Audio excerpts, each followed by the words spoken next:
This is Dan Zilnick. This week, it is my pleasure to be joined by Velma McCall from Ottawa. Velma, welcome to 60 Seconds of Sustainability. Thanks, Dan. Velma is a political analyst and the principal at Earnscliffe, and we'll get right into it. Last week, Velma, climate rallies were held across Canada.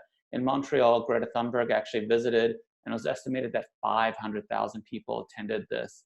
Only a portion of those were voting age. Many of them were students. So what is the political calculus if you're a Liberal, Conservative, NDP, Green Party on climate when so many people are out there, but only a portion of them are of voting age? 60 seconds on the clock starting now.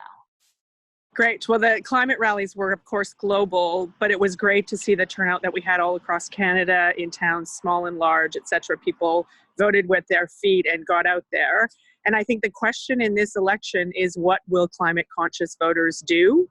And I think in the last election, we saw a big rally around Trudeau.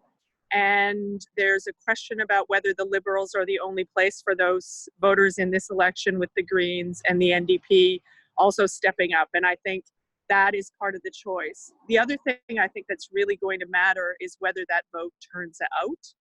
And there are many, many skeptics who believe that in our voting system, younger voters or the diverse range of folks who showed up at the climate rally won't actually vote because they feel disaffected by politics. So yesterday was the English debate, the first English debate, and climate was a hot topic there. Do you think that'll motivate these people to come out and vote?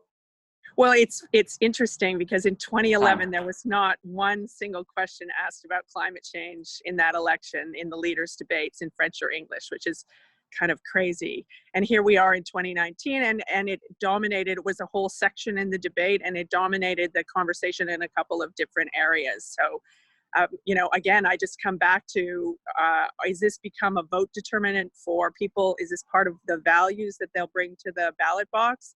And will they actually get out and vote? Because there are some clear contrasts in this election. And if climate is something that you believe in and something that you want to do something about for the next election, you better show up.